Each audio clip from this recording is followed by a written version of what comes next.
Assalamu alaikum, my dear students. Welcome to Chemistry Class C2. We will be starting with Unit 16 Sulfuric Acid, week number 7, 18th May 2020 to 22nd May 2020. Subtopics to be covered are preparation of sulfuric acid by contact process, properties of sulfuric acid, uses of sulfuric acid. And resources which are used to cover this topic is your chemistry book, Christopher N. Prescott, Unit 16, page number 217 to 219. Education video is also provided at the end of the lesson, and you can also consult chemistry matters. And now methodology. Discussion and explanation of the topic is done through audio and visual aids. Diagrams are also given for more conceptual clearance. Education videos are also provided at the end of the lesson, which will be more helpful for better understanding of topic. When the topic will be completed, a homework assignment is also given which you need to solve. Now the objectives. By the end of the lesson, students will be able to describe the manufacture of sulfuric acid from the raw materials sulfur, air and water in the contact process, state the properties of sulfuric acid, state the uses of sulfuric acid in the manufacture of detergents and fertilizers and as a battery acid. Now come to our topic, sulfuric acid. Now the introduction. Sulfuric acid is one of the most important compounds made by the chemical industries. It is used to make literally hundreds of compounds needed by almost every industry. Now what is the formula and structure of sulfuric acid? The chemical formula of sulfuric acid is H2SO4 and its molecular weight is 98.079 grams per mole. When we are talking about its chemical structure is shown below. You can see the sulfur atom is bound to two oxygen atoms through double bonds and two hydroxyl groups through single bonds, and it is a diprotic acid as it can release two protons. Means H2SO4 that can give, when ionized, it gives two protons, two hydrogen ions. That's why it is called diprotic acid. Now the contact process. Nowadays sulfuric acid is prepared by contact process all over the world. Preparation of sulfuric acid by contact process is based upon the catalytic oxidation of sulfur dioxide to sulfur trioxide. Means all over the world we prepare the sulfuric acid by contact process, and basic principle which is involved in the preparation of sulfuric acid by contact process is the catalytic oxidation of sulfur dioxide to sulfur trioxide. Now the details of the process. Step 1, formation of sulfur dioxide. Step 2, purification of sulfur dioxide. Step 3, oxidation of sulfur dioxide to sulfur trioxide, and step number 4, formation of sulfuric acid. That in this process, in first step we will study about the formation of sulfur dioxide, that how sulfur dioxide is prepared, and then purification of sulfur dioxide. In the third step we will study about the oxidation of sulfur dioxide to sulfur trioxide, and then in the last step formation of sulfuric acid. Now the step 1, formation of sulfur dioxide. Sulfur dioxide is obtained by burning sulfur or by heating iron pyrite in pyrite burner. The reaction is sulfur plus oxygen, it will give sulfur dioxide. That is, by burning of sulfur in the presence of oxygen will produce sulfur dioxide. And in the second reaction, that is iron pyrite FeS2, when it is burned in pyrite burner in the presence of oxygen, it will be converted into Fe2O3 iron oxide and sulfur dioxide. Now the second step is purification of sulfur dioxide. Sulfur dioxide contains a number of impurities such as dust particles, arsenious oxide, vapor, sulfur, etc.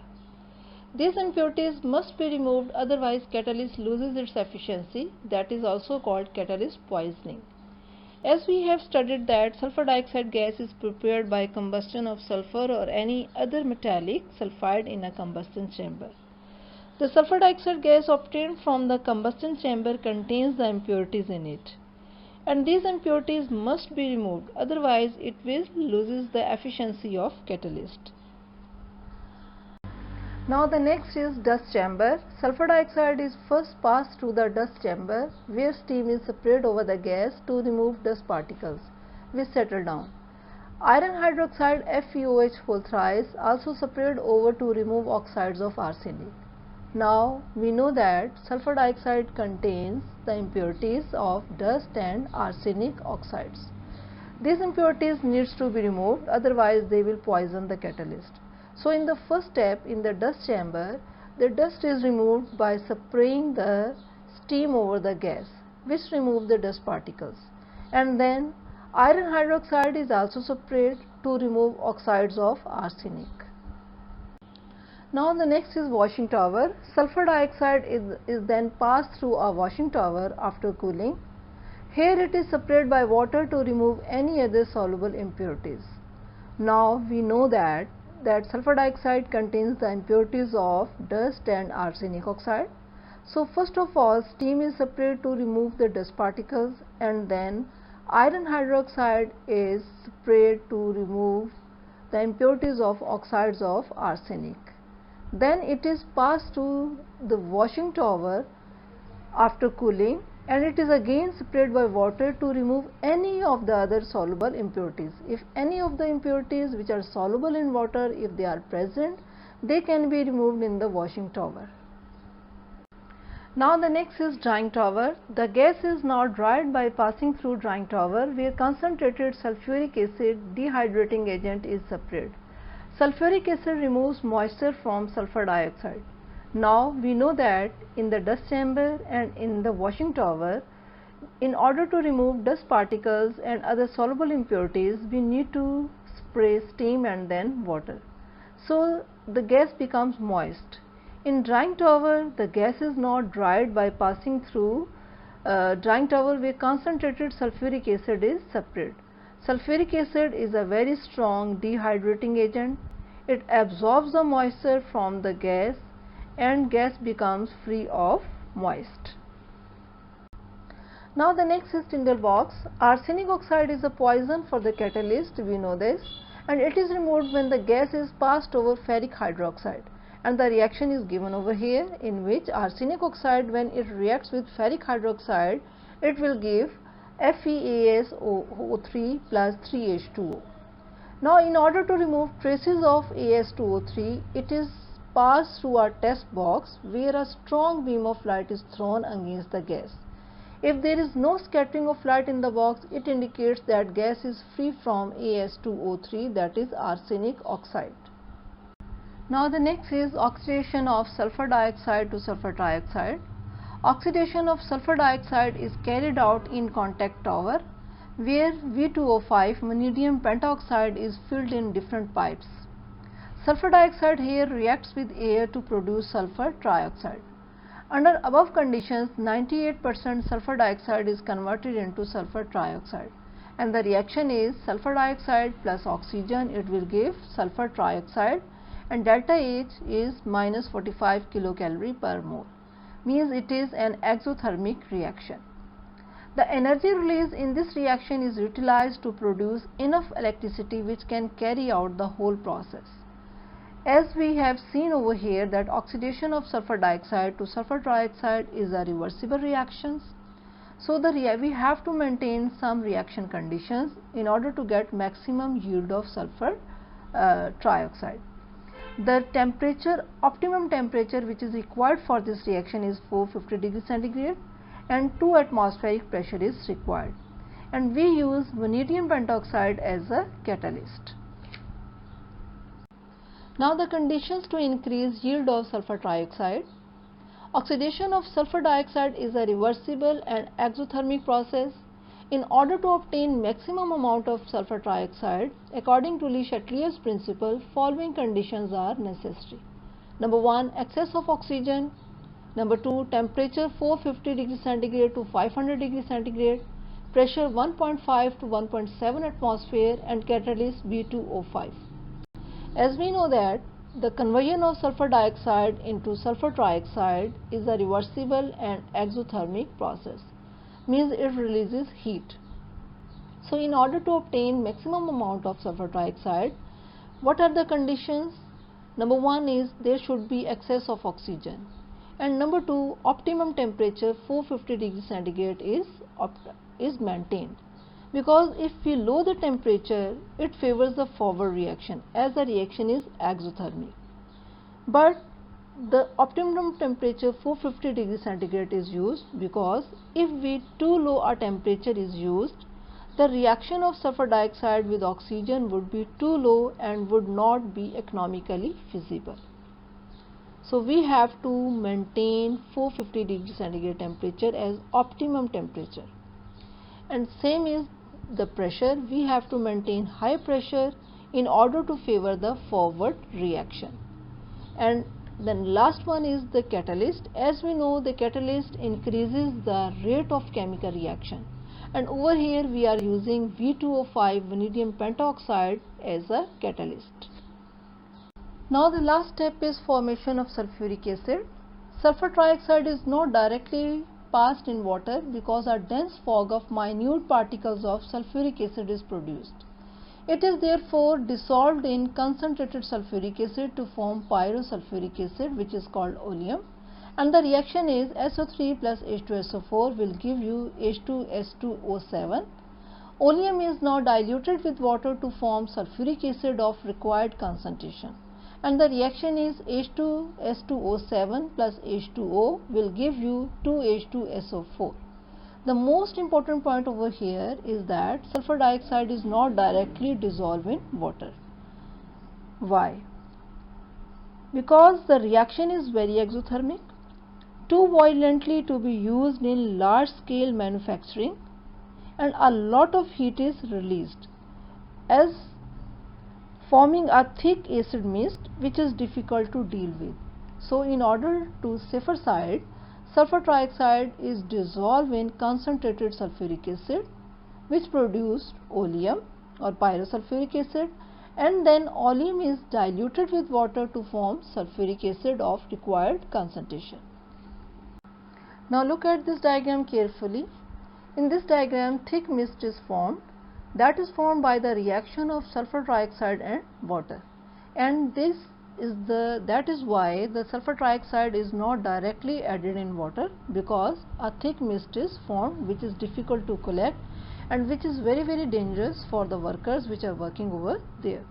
So the safer side is that the sulfur trioxide is dissolved in sulfuric acid to form pyrosulfuric acid or oleum, and then oleum is diluted with water to form the sulfuric acid of required concentration. Now look at this diagram, manufacture of sulfuric acid through contact process. In the first chamber, which is called the combustion chamber, sulfur is burnt in the presence of oxygen to produce sulfur dioxide. After the purification of sulfur dioxide, it is passed into the next chamber, which is called contact chamber. In contact chamber, sulfur dioxide gas is oxidized to sulfur trioxide gas, and the reaction conditions are temperature 450 degrees centigrade, pressure 1 to 2 atmosphere, and the catalyst vanadium pentoxide.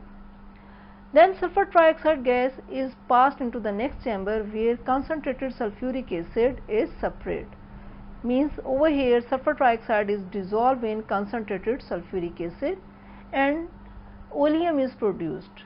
Oleum is also called pyrosulfuric acid, and then water is added in the oleum to produce sulfuric acid. Now the physical properties of sulfuric acid. Pure sulfuric acid is a colorless oily liquid without any odor. Its specific gravity is 1.834 at 18 degrees centigrade. It freezes at 10.5 degrees centigrade. Its boiling point is 338 degrees centigrade. It dissolves in water, liberating a lot of heat which raises the temperature of the mixture up to 120 degrees centigrade. Sulfuric acid should always be poured in water in a thin stream to avoid any accident. So that is very important, that when you have to dissolve water in sulfuric acid in order to make it dilute. That is a precaution, that you should always pour sulfuric acid in water in a thin stream. Never put water in the sulfuric acid because that is very dangerous, that can harm you, that is very corrosive. So whensoever you are going to dilute the sulfuric acid, you have to pour sulfuric acid in water, that acid in water. Now the uses of sulfuric acid. Sulfuric acid is used in many different ways and by many different people. It can be used in our everyday lives and to manufacture many different products. The most important uses of sulfuric acid are given below. It is used in making of drain cleaner, batteries, paint, detergents, fertilizers, plastics, explosives, pesticides, dyes, paper, manufacturing of chemicals, drugs, processing metals, refining petroleum and many others. Now look at this diagram very carefully. You can see when we are talking about the uses of sulfuric acid in industries, you can see that 30% of sulfuric acid is used in making of fertilizers, and the most important fertilizers are ammonium phosphate and ammonium sulfate.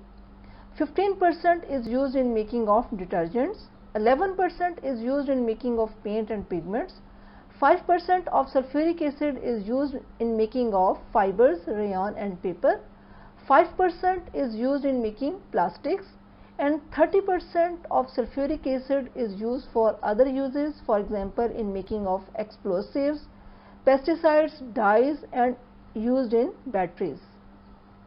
Now let's talk about the health hazards and health effects of concentrated sulfuric acid. Concentrated sulfuric acid is highly corrosive. Corrosive means a corrosive is one that will destroy or irreversibly damage another surface or substance with which it come into contact. That substance is called corrosive and can severely damage tissues upon contact. Being a strong acid, oxidizer, corrosive agent and dehydrating agent, it is more dangerous than the other mineral acids. Other mineral acids just like hydrochloric acid, nitric acid, they are called the mineral acids. It causes severe chemical burns upon skin contact. Contact with eyes can lead to permanent damage and blindness. Ingestion of the acid can even lead to death. Now what is the first aid and the safety measures which we should have to take while using the sulfuric acid if it comes into contact with the skin? That is, the standard first aid treatment for acid spills on the skin is as for other corrosive agents, that if any of the other corrosive agent that comes into contact with the skin, first thing is irrigation with large quantities of water, means wash it with large quantity of water. Washing is continued for at least 10 to 15 minutes to cool the tissue surrounding the acid burn and to prevent secondary damage.